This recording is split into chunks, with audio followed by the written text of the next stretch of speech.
오늘 하나님께서 우리에게 주신 말씀 갈라디아서 1장 6절부터 12절까지 말씀입니다. 갈라디아서 1장 6절부터 12절까지 한 절씩 교독하도록 하겠습니다. 여러분을 그리스도의 은혜 안으로 불러주신 분에게서 여러분이 그렇게도 빨리 떠나 다른 복음으로 넘어가는 데는 나는 놀라지 않을 수 없습니다. 실제로 다른 복음이 있는 것은 아닙니다. 다만 몇몇 사람이 여러분을 교란시켜서 그리스도의 복음을 왜곡시키려고 하는 것뿐입니다. 그러나 우리들이나 또는 하늘에서 온 천사일지라도 우리가 여러분에게 전한 것과 다른 복음을 여러분에게 전한다면 마땅히 저주를 받아야 합니다. 우리가 전에도 말하였지만 이제 다시 말합니다. 여러분이 이미 받은 것과 다른 복음을 여러분에게 전하는 사람이 있다면 그가 누구이든지 저주를 받아야 마땅합니다. 내가 지금 사람들의 마음을 기쁘게 하려 하고 있습니까? 아니면 하나님의 마음을 기쁘게 해드리려 하고 있습니까? 아니면 사람의 환심을 사려고 하고 있습니까? 내가 아직도 사람의 환심을 사려고 하고 있다면 나는 그리스도의 종이 아닙니다. 왜냐하면 여러분, 내가 여러분에게 밝혀드립니다. 내가 전한 복음은 사람에게서 비롯된 것이 아닙니다. 함께 읽겠습니다. 그 복음은 내가 사람에게서 받은 것도 아니요 배운 것도 아니요 예수 그리스도의 나타나심으로 받은 것입니다. 아멘. 할렐루야. 오늘도 우리의 예배를 통해서 영광받기 합당하신 우리 주 예수 그리스도 이름만 높임받기를 원합니다. 혹시 깬다, 이 깬다라는 말 들어보신 적 있으십니까? 사람들이 기대하는 기대치가 있는데 그 예상치보다 너무 떨어져서 어이가 없으면 이제 소위 깬다라고 이야기하죠. 과거에 인기가 많았었던 어떤 연예인, 스타들, 어떤 유명인들 이런 사람들이 가끔 이제 뉴스에 나오는데 막말 논란이 있거나 아니면 갑질 논란이 있거나 음주운전 같은 어떤 그런 범법 행위들로 인해서 사회적인 물의를 일으키게 되면 그 전까지 그 스타들, 유명인들이 갖고 있었던 어떤 좋은 이미지가 한순간에 무너지게 되면서 이제 그야말로 그냥 깨는 그런 상황들이 이제 많이 있었습니다. 최근에도 좀 세상 돌아가는 모양들을 보면 사회 정치적으로 그야말로 깬다라는 표현이 떠오르는 그런 상황들이 너무 자주 일어나는 것 같아서 마음이 참 씁쓸한데요. 오늘 본문 가운데 등장하는 이 갈라디아 교회 성도들의 모습이 한마디로 깬다 이런 모습이었다라고 할 수가 있을 것 같습니다. 이 갈라디아라고 하는 곳은요, 어떤 특정 성, 특정 도시를 지칭하는 것이 아니라 로마 제국이 워낙 땅덩이가 넓었잖아요. 그래서 그 행정주가 구분되어 있는데 그런 로마 제국의 행정주로서 소아시아 지역의 어떤 소아시아 중앙 지역에 위치한 그곳을 전체 통틀어서 갈라디아 지역이다라고 이야기를 합니다. 그래서 지금으로 말하면 이제 터키 지역인데 저도 몰랐는데 터키 사람들은 본인 나라들을 자기 나라를 터키라고 부르면 되게 싫어한대요. 그게 별로 좋지 않은 의미가 연상된다 그래가지고 터키라고 하면 안 되고 튀르키예라고 써야 된다고 하더라고요. 그래서 요즘에는 이제 뉴스나 이런 데서도 이제 터키에 대한 이야기가 나오면 튀르키예라고 하는 그런 표현으로 이제 하고 있는데 발음이 터키가 훨씬 쉬운데 튀르키예는 조금 어려운 것 같네요.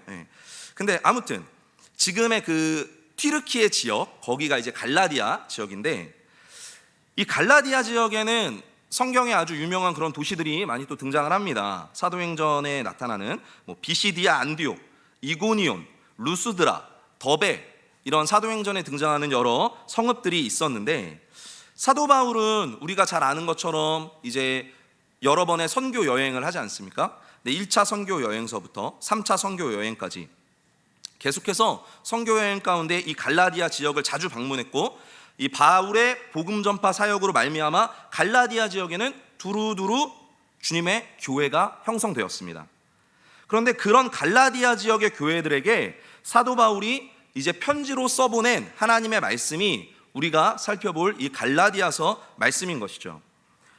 저희가 오늘 갈라디아서 1장 6절부터 이제 본문으로 12절까지 함께 봉독을 했는데 이 본문의 앞부분인 1장 1절에서 5절까지의 내용을 살펴보면 이제 본래 이것이 편지로 기록되었던 말씀이기 때문에 그때 당시 고대 근동의 어떤 편지의 그런 상황에 맞게끔 편지의 인사말, 그리고 어떤 수신자, 발신자, 이런 것들이 다 이렇게 기록이 되어 있습니다. 그런데 이 바울은 갈라디아 교회에만 편지를 보낸 것이 아니라 다른 지역과 교회에도 여러 번 또 편지를 써보내지 않았습니까? 그래서 오늘 우리 가운데 서신서 말씀으로 그것이 전해지고 있는데, 이 다른 바울의 편지들과 비교해서 볼 때 이 갈라디아서에만 유독 도드라지는 특징이 있다라는 것이죠. 그건 다름이 아니라 감사의 말이 없다라는 거예요. 감사의 말이 없다. 이 바울 서신을 대표하는 이제 바울 서신의 가장 앞부분에 등장하는 이제 로마서를 보면 1장 7절에 인사말이 있고 이어지는 8절에 감사의 말이 덧붙여져 있습니다. 제가 로마서 1장 8절 말씀 한번 봉독해 보도록 하겠습니다. 나는 먼저 여러분 모두의 일로 예수 그리스도를 통하여 나의 하나님께 감사를 드립니다. 그것은 여러분의 믿음에 대한 소문이 온 세상에 퍼지고 있기 때문입니다. 아멘. 오늘도 일부에 우리 원로 목사님께서 이제 감사에 대한 말씀을 해주셨는데, 바울은 이렇게 감사의 말을 항상 써놓는 사람이었어요. 자, 데살로니가전서에도 또 감사의 말이 등장하는데 1장 2절에서 3절에 감사의 말이 있습니다. 우리 함께 한번 봉독해 보도록 하겠습니다. 시작. 우리는 여러분 모두를 두고 언제나 하나님께 감사를 드립니다. 우리는 기도할 때에 여러분을 기억하고 있습니다. 또 우리는 하나님 우리 아버지 앞에서 여러분의 믿음의 행위와 사랑의 수고와 우리 주 예수 그리스도께 둔 소망을 굳게 지키는 인내를 언제나 기억하고 있습니다. 아멘. 이 데살로니가 전서는 데살로니가 교회에 보낸 편지겠죠. 근데 이 데살로니가 교회는 사도 바울의 2차 선교 여행을 통해서 형성된 교회인데, 거기서 이제 열심히 복음 사역을 하려고 했는데 너무 거기에서 유대인들의 방해와 간섭이 심해가지고 급하게 사도 바울이 이 데살로니가 지역을 떠날 수밖에 없었어요. 근데 그 이후에 고린도에 도착한 바울이 데살로니가 교회 그 교인들, 그 교회가 지금 어떻게 지내고 있는지 너무 사정이 궁금해서 디모데를 파송했고, 이제 디모데가 다시 돌아와서 그를 통해서 이제 데살로니가 교회의 소식을 들은 바울이 그 교회에 쓴 편지가 이 데살로니가 전서죠. 그러니까 이게 시기적으로 상황을 보면 데살로니가 지역의 교회가 형성되고 난 후 불과 1년도 채 지나지 않아서 보낸 편지가 데살로니가 전서인데, 여기에서도 바울은 그들을 향한 감사와 칭찬의 말을 기록하고 있었다라는 것이죠. 자, 한 군데 더 살펴보겠습니다. 제 서신서에 등장하는 교회들 가운데 가장 심각한, 가장 문제가 많았었던 교회, 바로 고린도 교회입니다. 자, 고린도 교회에는 교회 안에서 아볼로파, 베드로파, 또 바울파, 예수파 이렇게 해가지고 서로 분열되어서 사랑이 식어지는 교회였고, 또 아버지의 첩을 자기가 부인으로 삼아가지고 데리고 살 정도로 성적으로 문란한 교회, 그리고 성령의 은사를 받았다라고 하는 사람들이 모두가 스스로가 높아져가지고 교만한 교회, 그 교회를 형성하는 데 이바지하고 그 교회의 복음을 전했던 사도 바울의 권위를 인정하지 않고 대들었던 교회가 바로 고린도 교회였습니다. 그런데 고린도전서 1장 4절을 보면 바울은 거기에도 이렇게 전하고 있습니다. 우리 1장 4절 함께 한번 읽어보도록 하겠습니다. 시작.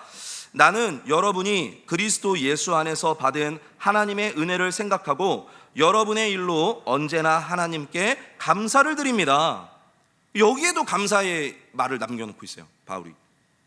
뿐만 아니라 에베소서, 빌립보서, 골로새서, 여기에도 바울은 항상 그 교회를 통해 하나님께 감사를 올려드리는 감사의 말을 빼먹지 않고 기록하고 있습니다. 그럼 이쯤 되면 사도 바울의 편지에서 이 감사의 말이라고 하는 것은 아주 명확한 하나의 패턴이 아닌가. 이 패턴이라면 이게 진짜 감사한 게 맞는 것이냐, 진짜 감사한 것인지 그냥 이게 습관적으로 감사한 건지 이게 모를 정도로 이게 헷갈리게 되는데, 근데 이 감사의 말이 습관이 아니라 진심이었다라는 것을 증명해 주는 것, 그게 바로 오늘 우리가 살펴보는 갈라디아서입니다. 왜냐? 갈라디아서에는 감사의 말이 없기 때문에. 그러니까 이거는 그냥 습관적으로 나오는 게 아니에요. 여기는 감사의 말이 없습니다. 감사는커녕 지금 오히려 바울은 어딘지 지금 잔뜩 뭔가 화가 나 있는 그런 상태라는 것을 짐작할 수가 있습니다. 우리 갈라디아서 1장 1절부터 2절까지의 말씀을 우리 함께 봉독해 보겠습니다. 시작. 사람들이 시켜서 사도가 된 것도 아니요 사람이 맡겨서 사도가 된 것도 아니요 예수 그리스도께서 그리고 그분을 죽은 사람들 가운데서 살리신 하나님 아버지께서 임명하심으로써 사도가 된 나 바울이 나와 함께 있는 모든 믿음의 식구와 더불어 갈라디아에 있는 여러 교회에 이 편지를 씁니다. 아멘. 자, 읽어봤는데 어떠세요? 자, 앞에서 우리가 로마서, 데살로니가전서 그리고 고린도전서에 있는 구절들을 한 번씩 살펴봤는데 뭔가 분위기가 좀 다른 게 느껴지시나요? 그러니까 지금 우리가 1절, 2절을 같이 읽었잖아요. 근데 이거를 다정하고 사랑스럽게 읽는 게 더 어울리겠어요? 아니면 뭔가 조금 진중하고 무게감 있고 격정적으로 읽는 게 더 어울리겠어요? 제가 한번 해볼게요. 사람들이 시켜서 사도가 된 것도 아니요 사람이 맡겨서 사도가 된 것도 아니요 예수 그리스도께서 그리고 그분을 이렇게 읽는 것과 사람들이 시켜서 사도가 된 것도 아니요 사람이 맡겨서 사도가 된 것도 아니요 예수 그리스도께서 그리고 그분을 죽은 사람들 가운데서 살리신 하나님 아버지께서 임명하심으로써 사도가 된 나 바울이 이 둘 중에 뭐가 더 어울리겠어요? 이 뒤에 게 어울린단 말이에요. 이게 내용상으로도 지금 보면 이 갈라디아서는 시작부터 자기가 하나님으로부터 사도의 권위를 받았다. 이 지금 사도의 권위를 강조하고 있는 것이거든요. 그러니까 자신의 감정을 지금 자기의 권위를 드러내면서 자신의 감정을 숨기지 않고 지금 이야기하고 있는 것이죠. 자, 그래서 일부 신학자들은요, 이 갈라디아서를 표현할 때 전투적인 서신이다라고 이렇게 설명하기도 하고 또 몇몇 목사님들은 아예 갈라디아서는 분노의 서신이야. 분노의 서신. 이렇게 말하기도 합니다. 아니 대체 뭐가 이렇게 사도 바울을 화나게 만들었을까? 우리 본문 6절 말씀 다시 한번 함께 봉독해 보겠습니다. 시작. 여러분을 그리스도의 은혜 안으로 불러주신 분에게서 여러분이 그렇게도 빨리 떠나 다른 복음으로 넘어가는 데는 나는 놀라지 않을 수 없습니다. 그러니까 바울은 지금 갈라디아 교회를 향해서 나는 여러분이 주님에게서 그렇게도 빨리 떠나서 다른 복음으로 넘어가는 것에 놀라지 않을 수가 없다. 헬라어로 소마조마이, 놀라지 않을 수 없다. 이거는 이상히 여긴다라는 뜻과 함께 있는 거거든요. 그러니까 지금 바울이 어떻게 얘기하고 있는 거냐면 지금 뭐지? 지금 어떻게 이렇게 신앙생활을 할 수 있지? 지금 완전 갈라디아 교회에 깬 거예요. 지금 바울이 완전 깨버린 거죠. 갈라디아 교회가 고린도 교회처럼 막 여러 가지 문제가 산재한 그런 교회였던 것도 아닙니다. 그러나 바울이 갈라디아 교회를 책망하고 경고했던 이유는 단 한 가지, 그들이 가지고 있었던 문제가 바로 복음에 관한 문제였기 때문입니다. 더 쉽게 설명하면 복음으로 인해서 견고하게 잘 세워져서 신앙생활을 잘하고 있었던 이 갈라디아 교회에 어떤 사람들이 와서 잘못된 가르침, 다른 복음을 주니까 성도들이 거기에 흔들려서 순식간에 지금 무너져가고 있는 그런 상황인 거예요. 자, 오늘 본문인 우리가 6절부터 12절까지 봤는데 이 6절부터 11절까지 복음이라고 하는 단어가 몇 번 등장하냐면 총 7번 등장합니다. 그러니까 6절부터 12절까지가 총 7구절인데 거기에 복음이라는 단어가 7번 등장했다. 그러면은 이 본문은 이렇게 보나 저렇게 보나 결국 복음에 대한 이야기를 하고 있는 거거든요. 복음에 대한 이야기. 그러니까 복음에 관해서 이야기를 하는데 사도 바울이 그러면 복음에 관해서 가장 첫 번째 말했었던 것이 무엇인가? 6절 서두에 보니까 여러분을 그리스도의 은혜 안으로 불러주신 분에게서 라고 지금 기록되어 있습니다. 그러니까 사도 바울이 가장 먼저 말하는 것은 하나님께서 여러분을, 하나님께서 너희를 복음으로 부르셨다라는 거예요. 할렐루야. 할렐루야. 우리가 하나님을 믿는다라고 이야기하잖아요. 근데 우리가 하나님을 믿는다라고 하는 그 명제 가운데는 여러 가지 의미가 내포되어 있는데 그 중에 핵심이 무엇이냐면 하나님을 나랑 같은 수준에서 바라보는 게 아니라 하나님을 하나님으로 인정하는 것. 그러니까 하나님을 하나님답게 바라보는 것. 지금 이것이 포함되어 있는 것입니다. 그러니까 전지전능하신 하나님께서 수많은 피조물 가운데에 수많은 사람들 가운데에 나를 부르시는 거죠. 이게 평범한 사건이 아닌 거예요. 그래서 이미 하나님의 부르심이라는 것이 시작된 시점부터 하나님과 나와의 이 1대1 관계의 주도권은 하나님께 있는 겁니다. 우리가 그것을 인정해야 믿음이 있다라고 할 수가 있는 거예요. 내가 하나님의 부르심에 반응해서 그분을 따라가기 시작하면요, 그때부터는 하나님과 친밀한 관계를 맺어가게 되는데, 구약에 등장하는 예언자들이 그랬고 신약의 제자들이 그랬고요, 그리고 오늘날 여러 성도들과 주의 종들이 바로 그렇습니다. 그런데 아무리 하나님이 부르셔도 내가 마음 가운데 하나님을 믿는 마음이 없다면, 내가 하나님을 믿지 않고 내가 하나님의 하나님 되심을 인정하지 않는다면 얼마든지 그런 부르심을 거절할 수도 있고 외면할 수도 있습니다. 왜냐하면 놀랍게도 모든 피조물 가운데에 사람만이 하나님의 말씀을 거역할 수도 있는 자유의지를 부여받았기 때문에 하나님을 거절하는 것조차도 가능은 합니다. 그런데 우리가 신앙생활을 시작하고 교회에 나오고 이 하나님이란 분이 어떤 분인지를 깨닫게 된다면, 하나님이 어떤 분인지를 알게 된다면 그분의 부르심, 그 주님의 부르심을 뿌리치는 것, 그것은 아주 불가능한 일이 돼버리는 것이죠. 그러니까 말씀은 하나님의 부르심이 우리를 결국에 그리스도의 은혜 안에 머물게 한다는 것을 말해줍니다. 그래서 이 모든 부르심, 이 모든 과정 가운데에 부름받은 나의 어떠함, 부름을 받은 사람의 어떠함은 존재하지 않아요. 주도권은 하나님께 있습니다. 그러니까 하나님께서는 나의 능력이나 나의 어떠함 때문에 나를 부르신 것도 아니고요, 어떤 내 외모, 경제력, 사회에 미치는 영향력 이런 것 때문도 아니고, 더더욱 내가 경건하기 때문에 그 수많은 피조물 가운데, 사람 가운데 나를 선택해서 불러주신 것도 아닙니다.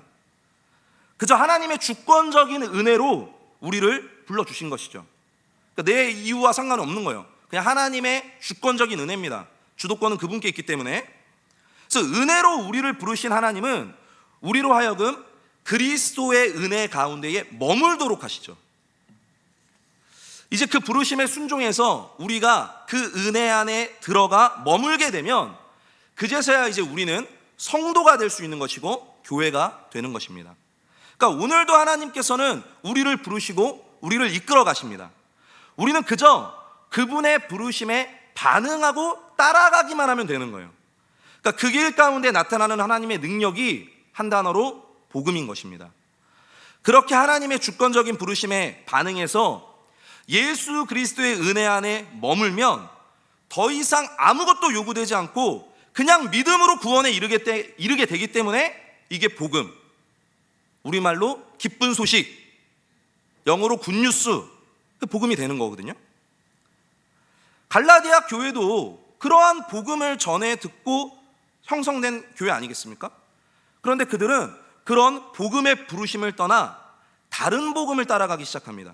본문 7절 말씀 함께 봉독하겠습니다. 시작. 실제로 다른 복음이 있는 것은 아닙니다. 다만 몇몇 사람이 여러분을 교란시켜서 그리스도의 복음을 왜곡시키려고 하는 것 뿐입니다. 네, 7절에서 언급하고 있는 것처럼 사실 다른 복음이다라는 이 표현도 맞지 않는 표현이죠. 다른 복음은 없어요. 그렇지만 그냥 표현이 그런 거니까 저도 그렇게 표현을 해보도록 하겠습니다. 자, 다른 복음, 이제 뒤에 한 번 더 제가 설명하겠지만 그것은 곧 그리스도의 은혜 안에 머무는 것을 떠나서 다시 구약 때의 그 율법의 멍에를 매기로 했던 그것을 이야기합니다. 갈라디아 교회 성도들이 다른 복음으로 넘어간다는 것에 대해서 사도 바울은 본문 가운데에 이런 표현들을 쓰고 있는데요, 6절에는 빨리 떠나, 그러니까 떠난다라는 표현을 쓰고 있고요, 그리고 7절에는 교란시켜서, 그리고 또 7절에 왜곡시키려고, 이렇게 지금 사도 바울이 표현을 하고 있습니다. 근데 이 부분을 이제 우리말로 보면은 확 와닿지가 않는데, 이거를 이제 헬라어 원문으로 살펴보면요, 이 6절에 떠난다라는 표현은 그냥 떠난다라는 표현이 아니라 군대에서 군인들이 명령 없이 무단으로 이탈하는 것, 그러니까 쉽게 말해서 탈영하는 것을 가리키는 표현이 이 떠난다라는 표현이에요. 그리고 7절에 교란시킨다라는 것은요, 거짓말로 선동해서 소요 사태를 일으키는 것, 이것을 얘기합니다.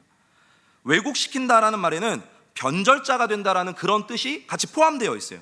그러니까 이것들을 지금 6절 7절에 나타나는 표현들을 종합적으로 살펴보면요, 이런 표현들은 지금 결국 정치적 선동, 어떤 반역, 이런 의미가 담겨 있는 표현들이라고 할 수 있습니다. 그러니까 우리는 지금 이 세상, 우리는 특별히 이 대한민국이라고 하는 좋은 나라에 또 살고 있지만 우리의 본향, 우리는 본질적으로 영원하신 하나님 나라에 속한 그런 시민들, 하나님 나라의 백성들 아니겠습니까? 근데 교회라고 하는 것이요, 이 교회라고 하는 게 그런 하나님 나라, 그 하나님의 어떤 정부를 대표해서 이 세상 가운데 존재하고 있는 게 교회라는 것이죠. 제가 존경하는 한 교수님은 교회는 곧 하나님 나라에서 이 세상에 파송된 대사관과 같은 것이다 라는 표현을 하셨어요. 저도 그거에 굉장히 공감을 하는데, 그러므로 이 세상에서 어떤 하나님의 통치하심, 그분의 다스리심, 이런 모양들이 나타나야 하는 곳이 교회인데, 바울은 지금 거기에 어떤 군사적인 쿠데타가 일어났다라는 방식의 모티브를 사용해서 지금 내용을 전개하고 있는 것이죠. 그러니까 그만큼 지금 갈라디아 교회에 나타나고 있는 상황이 심각하다라고 말할 수가 있는 것입니다. 자, 조금 더 구체적으로 상황을 설명하면, 사도 바울이 갈라디아 지역에 복음을 전해서 교회가 형성됐습니다. 근데 교회를 사도 바울이 떠난 뒤에, 사도 바울은 순회 전도자니까 떠난 뒤에, 자, 다른 어떤 사람들이 갈라디아 교회 안에 들어왔는데, 그들은 바울이 전했었던 오직 예수 그리스도를 믿는 복음 외에 다른 복음을 이렇게 이야기합니다. 예수 그리스도 십자가 복음을 믿는 믿음만으로 구원받는 것은 아니다. 물론 그것도 중요한데 거기에다가 다른 것들이 더 더해져야 된다. 할례 받는 것, 유대의 여러 가지 절기를 지키는 것, 교회 공동체에서 진행하는 어떤 행위들에 다 같이 함께해야 그래야만 구원받을 수 있다. 지금 이렇게 이야기하고 있는 것이죠. 바울은 이것을 거짓 복음, 다른 복음 이렇게 이야기합니다. 아니, 구약의 할례가 이게 나타내는 의미가 뭡니까? 그것은 믿음의 조상 아브라함이 하나님으로부터 지시받은 하나님의 언약 백성임을 나타내는 표시가 할례입니다. 또 안식일을 철저하게 지키는 거, 이거 나쁜 거 아니잖아요. 절기 철저히 지키는 거, 결국엔 하나님께 감사 올려드리는 것이고, 또 안식일은 본래 하나님께서 사람들을 위해서 주신 것이라고 예수님께서 말씀하지 않았습니까? 그리고 성경에 기록된 여러 유대의 절기들 각각에 다 하나님의 은혜를 기억하고 하나님께 감사를 올려드리는 그런 날들입니다. 자, 그런데 왜? 아주 중요한 것이죠. 구원의 문제에 있어서 예수 그리스도 십자가 외에 다른 것들이 하나 두 개 섞이기 시작하면 그 결과가 어떻게 된다고요? 복음의 절대성이 흔들리고 복음의 절대성이 사라지도록 만들어 버린다는 거예요. 그러니까 더 이상 예수 그리스도의 은혜가 절대적인 것이 아니라 어떤 내가 행하는 어떤 행위로 인해서, 내 공로로 인해서 그런 것들이 거기에 하나씩 포함되기 시작하는 것이죠. 그러면 복음의 본질은 희석되고 맙니다. 아무 조건 없이, 값 없이 오직 예수 그리스도를 믿는 믿음만으로 구원받는 것이 복음인데, 그것이 다가 아니라 마치 내가 일부의 값을 지불할 수 있을 것만 같은 그런 착각에 빠지게 되는 것. 바울은 그것이 곧 반역이고 쿠데타다라고 이야기하는 것입니다. 사랑하는 성도님들, 우리가 복음을 이해할 때 반드시 잊지 말고 기억해야 되는 것은요, 구원은 오직 은혜로 주어진다는 사실입니다. 할렐루야. 오직 예수 그리스도 외에는 없습니다. 오직 십자가 복음으로만 우리는 구원을 받습니다. 그런데 그 복음에 반역을 한다? 이건 실수라고 할 수 있는 그런 성격의 것이 아니에요. 반란을 누가 실수로 일으킵니까? 그러니까 이건 실수라고 할 수 있는 것이 아니죠. 말씀은 다른 복음을 전하는 것은 계획적이고 의도적인 것이다 라고 이야기합니다. 그러면 결국 어떻게 되는가? 그 결과는 우리 본문 8절에서 9절 다시 한번 읽어보도록 하겠습니다. 시작. 그러나 우리들이나 또는 하늘에서 온 천사일지라도 우리가 여러분에게 전한 것과 다른 복음을 여러분에게 전한다면 마땅히 저주를 받아야 합니다. 우리가 전에도 말하였지만 이제 다시 말합니다. 여러분이 이미 받은 것과 다른 복음을 여러분에게 전하는 사람이 있다면 그가 누구이든지 저주를 받아 마땅합니다. 사도 바울은 예수의 복음이 아니면 저주를 받는다, 엄청나게 강력한 메시지를 지금 선포하고 있는 것이죠. 자, 여기서 말하는 저주는 아나세마, 그러니까 아주 명백한 죄악에 대해서 실시하는 형벌인데, 그게 어떻게 하는 거냐면 끊어짐을 당한다라는 의미를 갖고 있어요. 끊어짐을 당한다. 그러니까 하나님의 백성이라고 하는 공동체에서 그냥 드러내는 거예요. 너무나도 이건 무서운 건 아니겠습니까? 8절 상반절에 보니까 그러나 우리들이나 또는 하늘에서 온 천사일지라도, 그러니까 여기서 우리는 바울 본인을 포함해서 함께 복음 사역을 하는 동역자들을 이야기하는 것이겠죠. 그러니까 결국에는 바울 자기 자신을 얘기하는 거예요. 그러니까 바울이 하나님 나라를 위해서 헌신한 훌륭한 목회자였다, 훌륭한 선교사였다, 이것을 부정할 수 있는 사람은 아무도 없을 것입니다. 교회 역사상 과연 누가 바울보다 더 좋은 목회자였다, 이런 평가를 받을 수가 있을까요? 과연? 아마 없을 거라고 생각합니다. 또한 함께 언급된 이 천사라고 하는 존재는 하나님 앞에 서는 존재죠. 죄가 없이 고결하고 어떤 거룩한 그런 존재를 대표하는 것입니다. 그런데 아무리 그런 바울과 같은 사역자라고 할지라도, 천사와 같이 어떤 고결한 그런 존재들이라고 할지라도, 다른 복음, 잘못된 복음을 전한다면 그것이 계획적이고 의도적인 반역이라, 그러니까 갈라디아서 말씀은 저주를 받는다라고 이렇게 선언하고 있는 것입니다.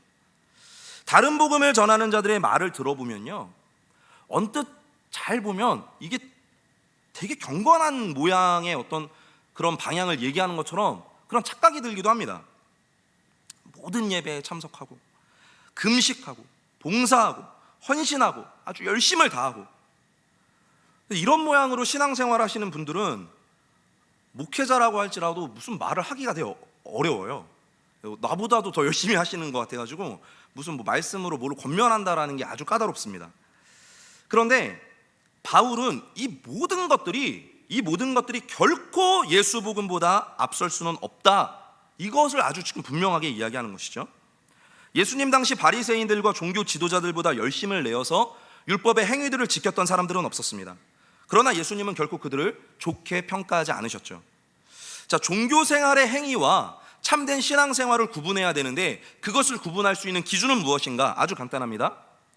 모든 것은요, 예수 그리스도로 말미암아 나타나야 됩니다. 복음의 능력이 나를 자연스럽게 그렇게 하도록 만들어가는 것이지, 그보다 앞서서 내 힘과 내 의지로 숙제하듯이 행하는 것, 이것을 종교생활이라고 이야기하는 것이죠. 그런데 오늘날 우리도 여전히 종교생활이라고 할 수 있는 것들로 뿌듯함을 느끼곤 합니다. 누가 시키지도 않았지만 내 나름대로 시간을 정해놓고 기도하고 말씀을 묵상하고, 아무리 몸이 힘들고 지쳐도 딱딱 새벽에 일어나서 새벽 기도도 드리고 정해진 헌금 꼬박꼬박 드리고, 뭔가 그렇게 해야만 될 것 같은, 자, 여기까지는 너무 좋은데, 여기까지는 너무 좋아요. 그런데 여기서 한 걸음 더 나가면 그렇게 해야만 주님께서 뭔가 기뻐하실 것 같고, 그렇게 해야만 주님께 뭔가를 해드리는 것 같고, 그렇게 하지 않으면 내가 뭔가 초심을 잃어버린 것처럼 아주 그냥 죄책감에 스스로 사로잡히고, 내가 이렇게 하면 안 되는 거 아닌가, 막 거의 죄책감에 막 눌리고, 사실은 저 자신도 이런 함정에 아주 자주 빠지곤 합니다. 무엇보다 나의 이런 열심 있는 신앙생활이 하나의 무기가 돼서 나처럼 하지 않는 사람들을 손가락질하고 나처럼 하지 않는 사람들을 비방하는 데 이르는 거, 이게 지금 제일 심각한 문제가 되는 것이죠. 아마 누구라도 마찬가지일 겁니다. 결국 모든 것이 나쁜 마음으로 시작한 것은 아닌데도 이런 식의 행위들이 누적되고 쌓여가면 결국 언젠가는 그 부작용은 폭발하게 되어 있어요. 그렇게까지 가면요, 이제는 사람이 아니라 하나님께 이렇게 말하기 시작합니다. 아니, 하나님, 어떻게 저한테 이럴 수 있습니까? 제가 그동안 해온 게 있는데 저한테 이렇게 하시면 안 되는 거 아닙니까? 하나님께 따져묻기 시작해요. 사람이 여전히 죄인이라는 것이 내가 어떤 값을 지불한 것에 대해서 어떤 누구라도 보상 심리가 따르기 마련이에요. 그러니까 내가 이만큼 했으면 그거에 대한 인정을 받고 싶고, 그거에 대한 보상을 받고 싶은 게 연약한 죄인인 인간의 한계라는 것이죠. 다른 복음에 빠져 있는 사람들은요, 그 모든 것들을 주님께 값없이 받았다고 생각하지 않으니까, 그러니까 이거는 신앙생활이 아니라 종교생활이 되는 것입니다. 그런 종교생활에서 오는 만족이 오히려 우리를 망가뜨립니다. 우리는 다시 복음 앞에 바로 서야 합니다. 이 그리스도의 십자가를 바라보고 그 보혈, 나를 위해서 주님께서 물과 피를 다 쏟으시고 그 보혈피를 뚝뚝 흘리시는 그 십자가를 우리가 마주한다면 거기에 나의 어떠함을 주장할 수 있습니까? 내가 아무것도 아니라는 거죠. 나의 어떠함을 주장할 수가 없는 거예요. 그 이유는 이 정말 그 십자가를 바라보면 그냥 우리에게 오는 것은 이유 없는 그 사랑, 그냥 무조건적인 사랑, 그 사랑과 은혜에 감격해 가면서 오늘도 부족한 나를 주님 앞에 내어드리는 것, 이것이 믿음이고 신앙생활인 것이죠. 제가 많이 느끼는 것 중에 하나가 뭐냐면, 이 한국교회 이제 성도님들, 그리고 또 사실은 이제 목회자 그룹 안에서도 이런 모양들이 많이 보이는데요, 신앙생활을 오래 하면 할수록, 그리고 사역을 열심히 하면 할수록 희한하게 다들 기뻐 보이지가 않아요. 굳이 떠올려서 끄집어내지 않으면 별로 그렇게 막 감사가 자연스럽게 나오지 않습니다. 예수 안에서 누리는 자유함은 없고 다들 뭔가에 다들 쫓기듯이 막 그렇게 달려가는 것 같이 그렇게 합니다. 내가 선교도 했고, 내가 봉사도 했고, 내가 기도도 했고, 내가 그러니까 신앙생활을 길게 하면 예수님만 남아야 되는데 이상하게 예수님은 안 계시고 자꾸 내 이야기만 가득한 것이죠. 이게 과연 올바른 모습이겠습니까? 내가 무언가를 한다면 대체 얼마나 더 해야 나의 어떠함으로 구원에 이를 수 있을까요? 그것은 불가능합니다. 우리는 그 이전에 정말 나라고 하는 존재가 말도 안 되게 사랑받은 존재라는 것을 먼저 기억해야 합니다. 그리고 내가 받은 그 사랑을, 이 놀라운 사랑을 어떻게 밖으로 드러내면 좋을지 이 행복한 고민에 사로잡혀 있어야 되는 것이죠.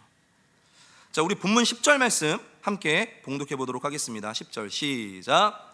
내가 지금 사람들의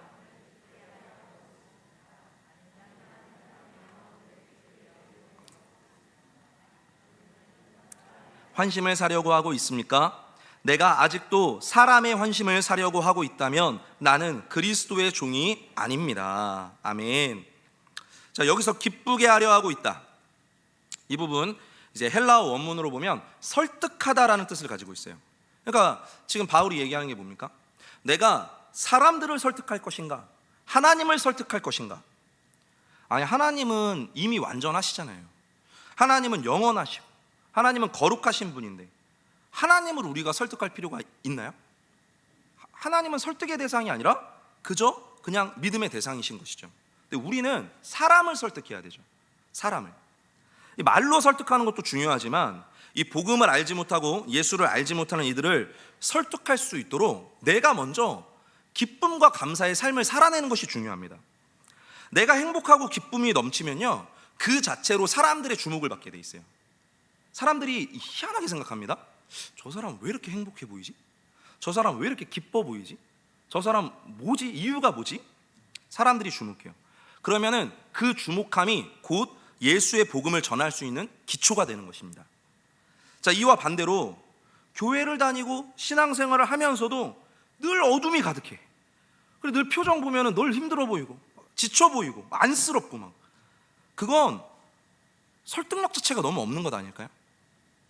그리스도의 종으로 산다라는 것은요, 결코 세상 앞에서 너덜너덜한 걸레처럼 사는 것이 아닙니다.